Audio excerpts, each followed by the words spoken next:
Hi everyone, welcome to Goal Writing and Professional Development Planning. Today I want to talk about really how to plan your professional development and how to write goals to help you become a better clinician. We all know that making plans and following through and being able to identify where we're weak, where we can improve on, obviously improves our clinical practice. But to formalize that process requires some extra work.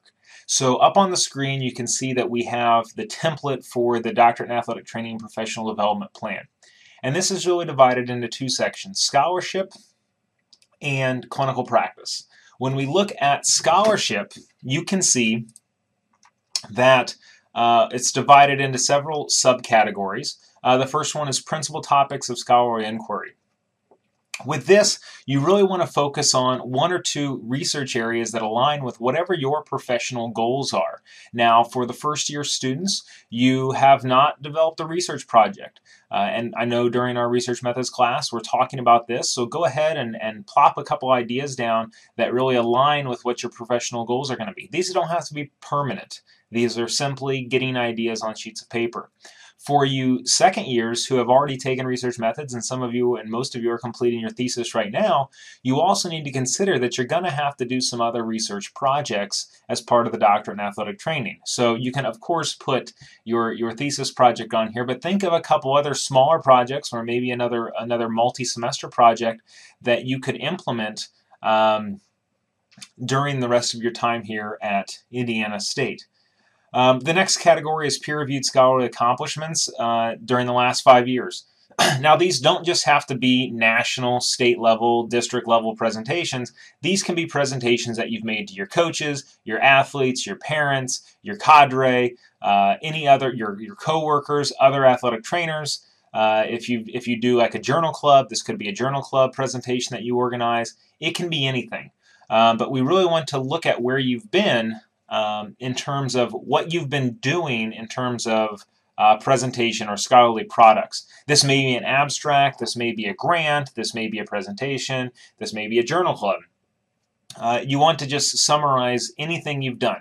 I realize that for some of you this may be very limited, and that's okay. Again, this is simply a plan to show you where you've been and how you can progress into the future. The next one is specific and measurable goals. All of you have gone and we've talked about in outcomes class how to create measurable goals and why we don't do a good job of that in athletic training. And I've also posted a couple of readings about clinically reflective practice and critical thinking and judgment, as well as how to write a SMART goal and a measurable goal. So with these, I want you to pick 2 or 3 accomplishments or goals that you have that you'd like to complete really within the program, but plan to disseminate, which means to present or to write a paper on or to get an abstract in over the next 4 years. That's a reasonable timeline for most everyone in the program. Again, they should be measurable and they should be specific. And they should be related to your scholarship. We're not talking about clinical expertise right now, and we're not talking about educational outcomes. We're talking about scholarship. So make sure that you go ahead and you fill those out. The next section down, the next block, is the ongoing or planned scholarship activities related to your BEV goals. So it's not just enough to make a goal. You're going to have to, the goal may be, I'd like to present a peer-reviewed abstract at a state meeting. Okay, that's great, but you need to follow through with that plan, and you need to follow through with that goal and create a plan to reach that goal. And with that, you can see we've got the 1 to 4 goals that are related to that. The title of the project that you want to do, so I want to have a presentation at the IATA this year. What project do you want to present? Do you want to create your own neuromuscular control project? Do you want to present an outcomes project? Do you want to host a peer-to-peer? What will your role be? Will you be the primary presenter? Will you be co-presenters? Will you be an author? And then what's the timeline for this? If the IATA deadline is October, all right, when are you going to turn this in to be able to present?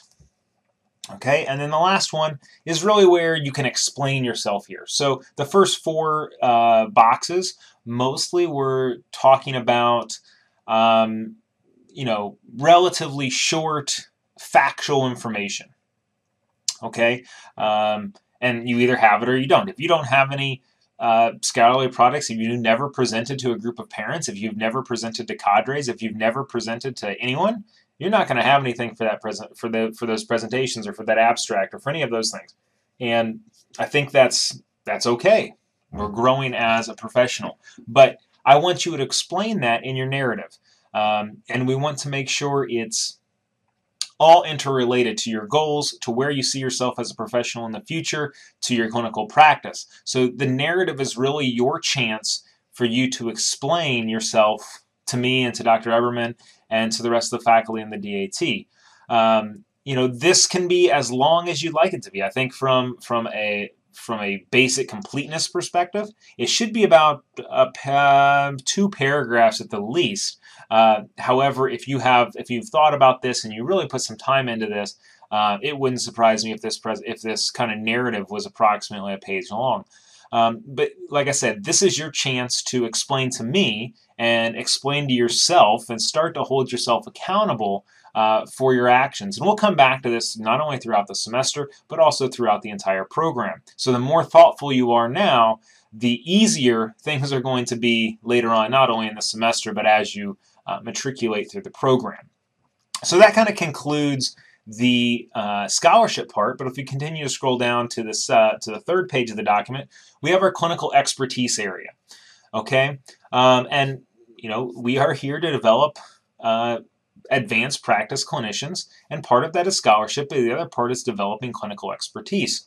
And I think a common misconception or a common shortfall of students who enrolled in post-professional programs, particularly post-professional programs that are approved by the CATI or that soon will be approved by the CATI, is that they rely on that for their continuing education or their professional development. And while I think that's great, it's also really important to have your own professional development plan for your clinical expertise. You shouldn't be getting all of your information from one source. Just like I don't expect you to take all of my word as the gospel, you shouldn't get all of your CE from one location. You shouldn't get all of your CE from NATA. You shouldn't get all of your CE from the state conference. It needs to be diverse in order for you to get a well-rounded, robust view of clinical expertise and developing clinical expertise. So if we look at this kind of table, very similar setup. First tab is what topics are you interested in? Okay, so select 3 to 4 topic areas of interest that will enhance your clinical expertise. Maybe this is getting FMS, maybe this is functional movement screening, maybe this is advanced mobilization techniques, maybe this is some sort of advanced stretching technique or some other manual technique that you'd like to learn. Discuss that. What are these areas that you want to learn about, not maybe over the next semester, but also over the next couple of years? What do you want to do? And these may or may not be things that are presented within this program. Then what I want you to do is take a second to reflect on what you've done over the past 5 years to complete some of your professional development or your clinical expertise development activities. So have you attended any conferences? Have you done any advanced practice, or advanced tract discussions at NATA, or have you done any lectures, webinars, etc. So think about what you've done in terms of professional development over the past 5 years. And attending a CATI post-professional accredited program, should only be a tiny portion of that. So think about all the things you've done, any extra certifications you've obtained, any other professional development seminars, lectures, workshops that you've gone to over the past 5 years. And also, what you want to do is really think about how those, you must provide an explanation of what did those add to your clinical practice? How did they help you become a better clinician? Think about that and make sure you reflect on that. Similar to the scholarship, we also have specific measurable clinical practice goals. What do you want to achieve over the next semester? This is specific. I don't want what you want to achieve at the end of this program. What do you want to achieve over the course of this semester in terms of enhancing your clinical skill and your clinical practice? Okay, what are things you can do? 2 to 3 of these things. And some of this maybe require a little homework. You may have to look to see what's available in your area. Are there things that are cost prohibitive? If it costs $1,000 and you don't have $1,000 to go get your CSCS certification, then maybe that's not a good thing to put down over the next semester. After you have those measurable clinical goals, the next thing is very similar. You need to have a plan. You need to have an action plan of things you're currently doing and things that you want to do that relate to your specific and measurable clinical practice goals. That you can see here, I put, so if you attend the IATA fall meeting, you want to, what is the learning outcome for you? You know, maybe the overall learning outcome is based on rehabilitation, but you really want to go there and you want to gain information about neuromuscular control, or you want to learn how to apply different neuromuscular control rehabilitation techniques. And when do you want to do that by? And finally, again, then the narrative at the end is really where you have a chance to explain yourself. Explain your goals to me. Explain what you want to be known for. Who do you want to be? When you walk into the clinic, when you walk into the athletic training clinic, what do you want to be the go-to person on in terms of clinical practice? We talk about this a lot in scholarship. Like, you know, when I came out of school, I was supposed to be the helicopter guy. You know, when it came down to it, I wasn't the helicopter guy. Rather, I was the integration guy, and that's how I sold myself, as the integration guy, the person who can integrate scholarship, clinical practice, teaching, and service into a singular faculty experience. So what type of person do you want to be in terms of a clinician? You want to be that guy or that girl. Who is that you want to be? Talk about that, and talk about maybe some of the things you haven't been doing, and maybe why you haven't been doing them. Is it a money thing? Is it an access thing? Is it I can't get time off my job thing? What are the barriers? Talk about the barriers for you that you had in the past of achieving these goals, and how do you think you're going to want to overcome those barriers in the future in order to meet your clinical expertise goals.